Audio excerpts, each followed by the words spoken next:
Hey. Hi. Hello. So today we thought we were going to talk about video games in general, because even though we may not look it, we actually do quite like to play games. Okay, so we're just going to run a couple of games past you, but most importantly a couple of major game characters that if you guys haven't heard of, you're just antisocial. The first amazing legend guy that Mason's going to talk about is called Mario! So Mario's a little character who's like video games obviously, and if you don't know that, then just wow. Mario is an Italian-American plumber who lives in the Mushroom Kingdom, who basically battles this villain called Bowser, who is kind of this turtle thing with spikes sticking out the back. The designer of Mario is Shigeru Miyamoto. Apologize if I can't pronounce that, but yeah, I'm not really Japanese. So this is Mario, and this is his brother Luigi, who was created after Mario to give him like a little sidekick person. And this is Bowser, who's the evil guy who captures Princess Peach, who Mario fancies. So the first game that Mario was in is Donkey Kong in 1981, and this is Donkey Kong, who isn't amazingly beautiful. And now let's show the picture of the man that made it all happen, the designer and creator. His name will be on the screen. I'm a fail at this, but it's a DS game for Super Mario Bros. It's backwards, but yeah, that's fine. I'm absolutely amazing at this game. Absolutely amazing. Well, I don't actually have a DS, so I have an excuse. This is one of the newest games, but there's also Mario Galaxy, which is a really good Mario game, but this is really good, and it also includes the Sonic characters, which, by the way, if you don't know who Sonic is, again, it's a really like big character in the video game world. Yeah, and I actually really genuinely like it. So another big character in the gaming world is Spyro. So Spyro is an action series game which stars the video game character Spyro, which is a purple dragon with like yellow spikes, and he's quite small, but he learns to like find his power and just kind of grow.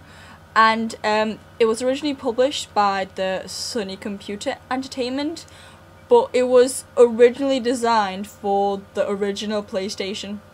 So Spyro was first released in America in 1998 on September the 10th.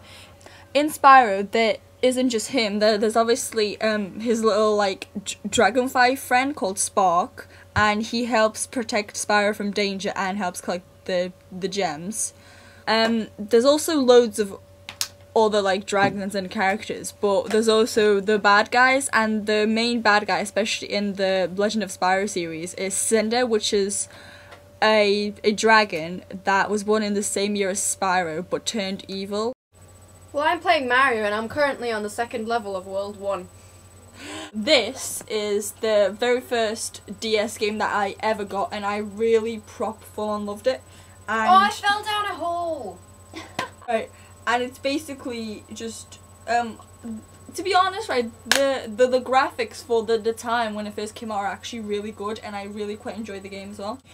The other Spyro game that I wouldn't want to say is the Eternal Night, and I think it's part of the Legend series thing, the Legend of Spyro series, and basically he goes up against the Ape King because it kind of like it goes back to life and stuff. But seriously, it's actually really good on the Wii. Now I've got her on World 8, and she's probably going to do well. Anyway, probably is an understatement. American McGee's Alice is a game that I like. I don't. Well, you know the normal Alice in Wonderland and how Lewis Carroll like made a really good job of it. Yeah, well, basically this is Alice in Wonderland gone wrong, and Alice grew up, so did Wonderland. So basically, instead of being all happy and collecting roses and sniffing bunnies, whatever she usually does, she has to stab cards. She has to like kill all the cards and the queens and whatever else, which is quite cool. You know the normal Cheshire Cat. Well, in this game it's slightly different, which is very, very cool. It's obviously, because it's a 2000 game, the graphics aren't really amazing now compared to what they are now, but this is the kind of screen of the game. Yeah, there you go. So basically, I like this game, and not just because you have to kill people, it's just the genuinely interesting game, and it has a plot, and it's quite challenging, actually. Okay, so the next game I'm going to talk about while she I'm plays Mario is the Rayman games. Basically. Rayman is another big character, I'd say, and a really known one. Snowballs at me! I'm guessing she's in World 5 right now. This is a game for the DS, which I just ordered. It's basically where Rayman rescues the world and defeats the pirates, but it's actually really, really good. And also, I've just found one of these, which I am so psyched about that I have. It's an original Game Boy Advanced game thing, yeah. And as soon as my my Game Boy Advanced comes, I am just gonna be playing this like all the time. Oh my! Maybe you can't tell, but I don't think you can tell, but basically up there it says Game Boy Advance. So I hope you enjoyed our insight into the game world. Right, and this is Tim. This is Mason. Over and out. Talking about games. Juice. This